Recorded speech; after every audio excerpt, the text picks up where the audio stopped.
Hi friends, welcome. Raja Rani இன்னைக்கு எபிசோட்ல என்ன இன்ட்ரெஸ்டிங்கான சீன்ஸ் வரப்போகுதுன்றதை பத்தி பார்க்கலாம். ஆதி அவரோட ரூம்ல அவரோட பெட்ல எல்லாத்தையும் களைச்சு போட்டு தேடிட்டு இருக்கிறாரு. ஜெஸி இப்ப அங்க வராங்க. மடிச்சு வச்ச துணியெல்லாம் எதுக்கு ஆதி களைச்சிட்டு இருக்கிற அப்படின்னு கேக்குறாங்க. என்னோட போனை காணும், அதை தான் தேடிட்டு இருக்கிறேன் அப்படின்னு ஆதி சொல்றாரு. போனை காணும்னா யார்ட்டையாவது போனை வாங்கி கால் பண்ண வேண்டியதானே, எதுக்கு தேவையில்லாம எப்படி பண்ணிட்டு இருக்கிற அப்படின்னு ஜெஸி கேக்குறாங்க.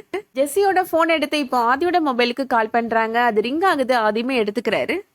நீ அறிவாளி தான் அப்படின்னு சொல்றாரு ஆதி. அடுத்ததா இப்போ ஜெஸ்ஸி அவங்களோட ரூம்ல ஜீசஸ் போட்டோவை மாட்டுறாங்க. ஆதி சொல்றாரு, அம்மாவுக்கு இதெல்லாம் தெரிஞ்சா ஒத்துக்கவே மாட்டாங்க, வீட்டுல யாராவது பார்த்தாங்கன்னா என்ன நினைப்பாங்க அப்படின்னு கேக்குறாரு.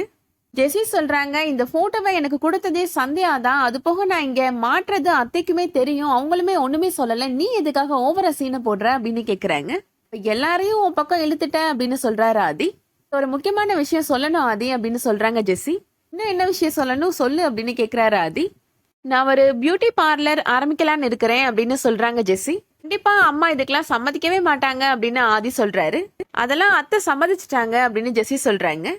பியூட்டி பார்லர் ஆரம்பிக்கணும் அப்படின்னா அதுக்கு இன்டீரியர் ஒர்க் பண்ணணும், அதுக்கு தேவையான மெட்டீரியல்ஸ் எல்லாம் வாங்கணும், நிறைய பணம் தேவைப்படுமே அப்படின்னு ஆதி சொல்றாரு. என்ன பாக்குறேன், என்கிட்டலாம் 5 பைசா காசு கிடையாது அப்படின்னு சொல்லிடுறாரு ஆதி.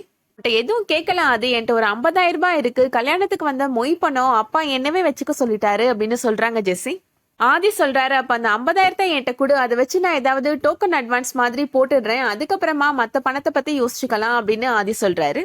ஜெஸ்ஸி இப்போ அந்த பணத்தை எடுத்து ஆதி கையில கொடுத்துடுறாங்க.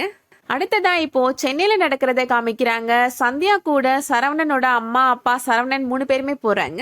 சந்தியாவை இப்போ உள்ள கூப்பிடுறாங்க. ரிசப்ஷன்ல என்ட்ரி போட்டுட்டு சந்தியா உள்ள போயிடுறாங்க. சிவகாமி சொல்றாங்க, சந்தியா போய் ரொம்ப நேரம் ஆச்சு, என்னன்னு பாத்துட்டு வா சரவணன் அப்படின்னு சொல்றாங்க. எல்லாம் உள்ள விட மாட்டாங்கம்மா, இன்னும் கொஞ்ச நேரத்திலேயே சந்தியாவே வந்துருவாங்க அப்படின்னு சொல்றாரு சரவணன். இதுக்கிடையில இப்போ சிவகாமி வீட்டுல நடக்கிறத காமிக்கிறாங்க. அர்ச்சனா ரொம்ப டயர்டா உட்காந்துட்டு இருக்காங்க. மயில் இப்போ அவங்க வராங்க. என்னாச்சுமா, ரொம்ப டயர்டா இருக்கிறீங்க அப்படின்னு கேக்குறாங்க. என்னன்னே தெரியல, எனக்கு ஒரு மாதிரி தலைலாம் கிருகிருன்னு வருது, உடம்புலாம் முறுக்கிட்டு ரொம்ப வலிக்குது அப்படின்னு சொல்றாங்க. செந்தில்மே இப்போ அங்க வந்துடுறாரு. பயப்படாத அர்ச்சனா, ஒண்ணும் இல்ல உனக்கு அப்படின்னு சொல்றாரு. ஒருவேளை இதுதான் டெலிவரி பெயினாங்க அப்படின்னு கேக்குறாங்க அர்ச்சனா. உனக்கு இன்னும் டெலிவரி ஆகிறதுக்கு 1 மந்த் இருக்குல்ல அர்ச்சனா, அதுக்குள்ள எப்படி பெயின் வரும், ஒருவேளை இந்த பொய் வலின்னு சொல்லுவாங்களே அதுவா இருக்குமோ அப்படின்னு சொல்றாரு. கடையில ஸ்டாக் வந்திருக்கு அர்ச்சனா, நான் போய் என்ட்ரி போட்டுட்டு மட்டும் வந்துடுறேன், நீ பயப்படாம இரு, நான் 10 நிமிஷத்துல வந்துடுறேன் அப்படின்னு சொல்லிட்டு செந்தில் அங்கிருந்து போயிடுறாரு. மயில் சொல்றாங்க, நீங்க கொஞ்ச நேரம் தூங்கி ரெஸ்ட் எடுங்கம்மா, எல்லாம் சரியாயிடும் அப்படின்னு சொல்றாங்க. அடுத்ததா இப்போ சரவணன் சிவகாமிட்ட சொல்றாரு, கொஞ்ச நேரத்துல சந்தியா போலீஸ் ட்ரெஸ்ல நின்னா எப்படி இருக்கும் அப்படின்னு சொல்றாரு. அந்த மாதிரி சந்தியாவை போலீஸ் ட்ரெஸ்ல சிவகாமி பார்த்தா சிவகாமிக்கு மயக்கமே வந்துடும் அப்படின்னு சரவணனோட அப்பா கிண்டல் பண்றாரு. சிவகாமி சொல்றாங்க, போலீஸ் பத்தின எனக்கு இருந்த அபிப்பிராயத்துக்கு என்னோட மருமகளை போலீஸ் ஆகிறதுக்கு எப்படி சம்மதிச்சேன்னு எனக்கே தெரியல அப்படின்னு சொல்லிட்டு இருக்கிறாங்க. இந்த டைம்ல கரெக்டா சந்தியா இப்போ போலீஸ் ட்ரெஸ்ல அங்க வராங்க. சந்தியாவை பார்த்த உடனே சிவகாமி ரொம்ப சந்தோஷப்படுறாங்க. சரவணன் சந்தியாட்ட சொல்றாரு, பாக்குறதுக்கு அப்படியே போலீஸ் மாதிரியே இருக்கிறீங்க அப்படின்னு சொல்றாரு.